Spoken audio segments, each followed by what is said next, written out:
have senior night, you want to finish off the season in style the right way, and that's exactly what the McKinney North Bulldogs did. A big 62-24 win over Denison. I'm joined by head coach Mike Fecci, and you have to be pleased with that result. Yeah, it was exactly what you would want to script for senior night. To come out and to beat Denison, soundly, and at the same time, for the opportunity to get a lot of those seniors on the grass and get them some time, and something that hopefully they'll always remember.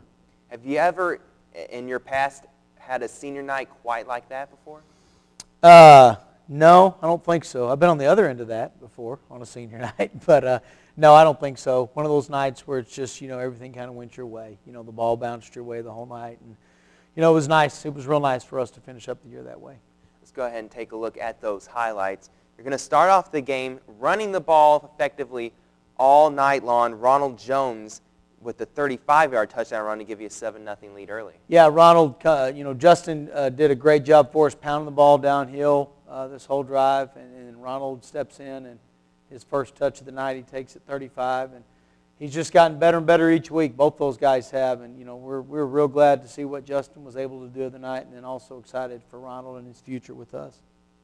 Denison will get a field goal. You hold them right here with the big sack in the backfield. They're a running team, and you got pressure on them all night long. Yeah, we did a pretty good job of stopping what we'd seen them do. They started running the midline a little bit more than what we thought they would, and it gave us a little bit of a trouble just because it's something, if you're going to play that type of offense, you got to practice it a bunch. And we had shown it to our kids, but not to the depth that we thought they would do it. And we ended up kind of fixing that and played well. Take a 14-3 lead right before the end of the first quarter. Another Ronald Jones touchdown. You were really, as you were saying earlier, pounding the ball down with Justin Jones, the senior, and then you brought the sophomore in, and he capitalized. Yeah, he did. He makes a great run, great cut right here, breaks that tackle. Good block by Trey Sanders right there to free him up. Ronald had a great night. Justin had a great night. It starts with our guys up front. They did such a good job up front of stopping, of picking up all their stunts and reading through all that stuff. Denison down 14-3 at this point.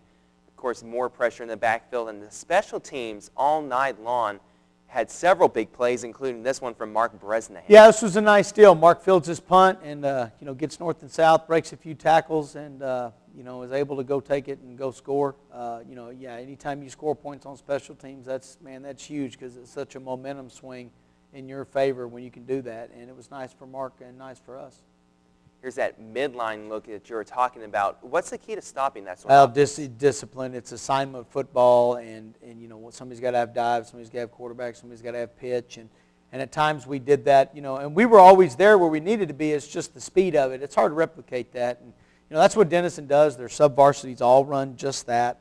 That's what they'll run next year, and so we'll have to definitely be ready for it next year for sure.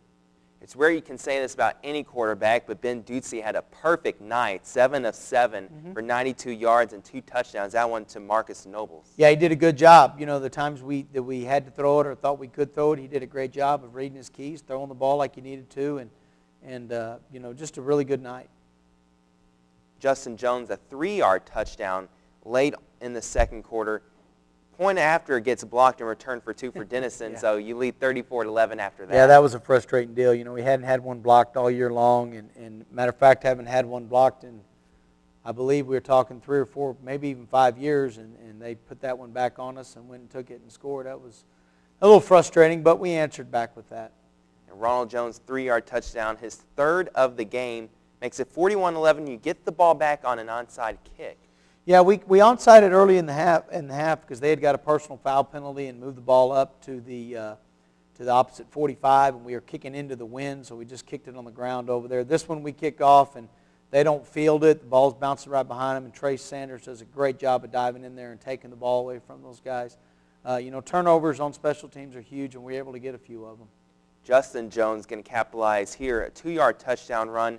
That makes it 14 straight plays to open up the second half in about a little over 6 minutes and 2 scores. Yeah, it was nice. We said we talked about at halftime how we have to come out hungry and ready, and big third down conversion from Ducey to Trey Sanders, and our kids did that. We came out ready playing the second half and answered it. Marcus Nobles is a guy who in the last 2 games of the season really came alive for your team. Had 4 catches last week, 2 catches for 50 yards and 2 scores in this one. Yeah, right here does a good job of catching the ball, getting north and south. You know, Marcus had a great last 2 games of the year, and we're real happy for him on that. Get a big kickoff return after Denison tried a squib kick, trying to slow you down any which way they can, and a little crazy on this onside kick. Yeah, he kind of improvised a little bit right here, and this got me real scared, but then all of a sudden he reverses field, and we got people out in front, and you know, we get a big return out of it. And you know, Greg's a great athlete, Malik's a great athlete back there, and they can do those kind of things for us. In the fourth quarter, you know, the game's already being put away for the most part. You're just trying to sort of end the game. Justin Jones gets one more touchdown and make it 62-18, really just finishing off by controlling the clock. Yeah, you know, late in the game, we were able to get a bunch of kids in the game and get them a bunch of playing time and put together a really nice drive to end the game. Got down inside the 10 and then just kneeled it out from there. So it was a nice win for us. How early were we able to put the seniors in this game? We started getting some of them in the third quarter, and then like I say, primarily in the fourth, we had just about all of them in there at that point.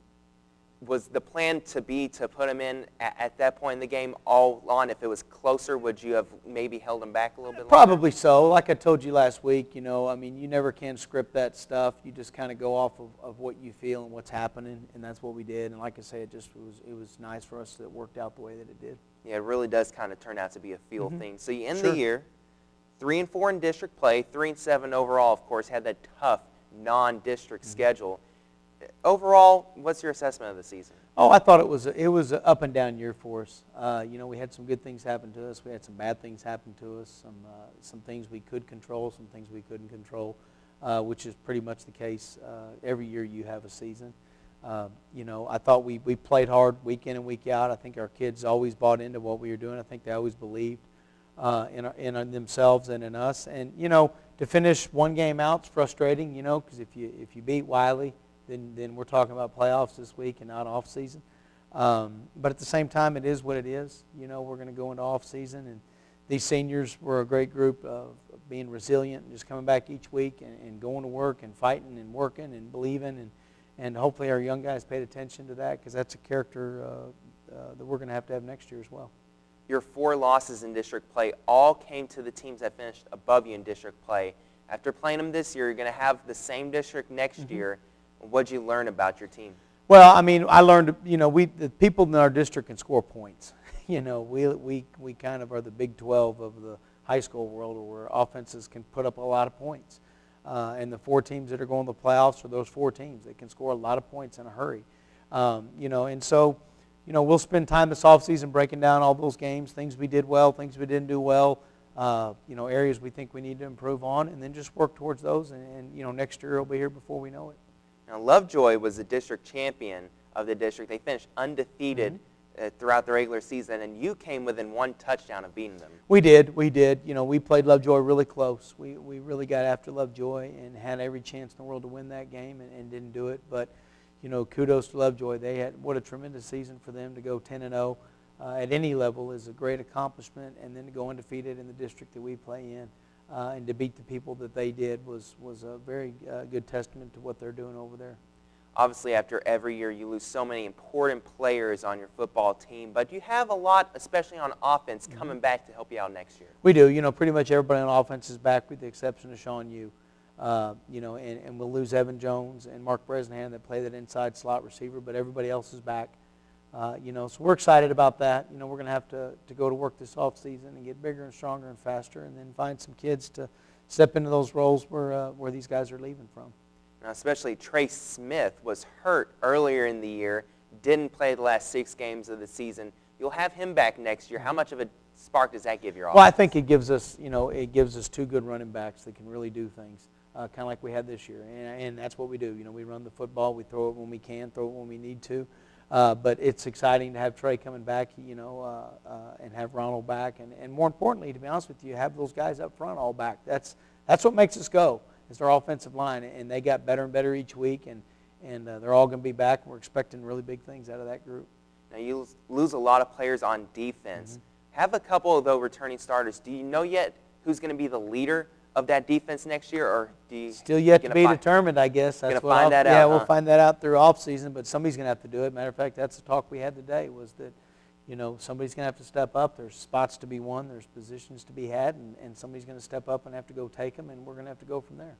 So what's the plan during the offseason? What are you going to be doing the next few months to get Well, ready? I mean, we'll do what everybody else does. A lot of lifting, a lot of getting stronger. The first phase of we break our offseason down by phases. Phase 1 is a big strength phase for us where we really focus in on getting stronger because I think that's going to be critical for us next year that we get stronger in all areas. Start evaluating. We start evaluating day 1. Some of these young kids we have coming up and some of these J kids moving up off the JV and so on and so forth. And we start trying to kind of put the puzzle together. And, each day they're going to have to just come and go to work. And we're excited about what we have in off season. We're excited about our potential next year to go do something. You're going to lose a lot of seniors, obviously, as we said earlier. Several of them, going on, moving on to college or, possibly working other things. Are there a couple guys in particular that you're really going to miss that were really close to you? I think the whole group is, and the reason I say that is I think we've talked before here. They're my group, what I call my group. I was the head coach when they walked in the doors as freshmen, so I've seen them come in, as little naive, wide-eyed 14-year-old kids, and now they're 18-year-old men. And the whole group has a special place in my heart because they've seen kind of everything that we've gone through in the last 4 years, the good, the bad, and all that, and they've been a part of it, and they stuck it out. And they're a real special group, real close to a lot of those kids, as all our coaches are. We're sad to see them go, but at the same time, we're excited about their opportunities they have in the future. Well, Coach, it ended up not being the playoff season that you were hoping for, but you do play well in your district, a 3-4 record in district play. I want to congratulate you on another good season. You finished really strong. Thank you. And thanks all season long for joining me here and talking. You bet. Thanks for having me. For the McKinney North Bulldogs, they end the year 3-7, but they'll come back next year to fight again in District 13 4A.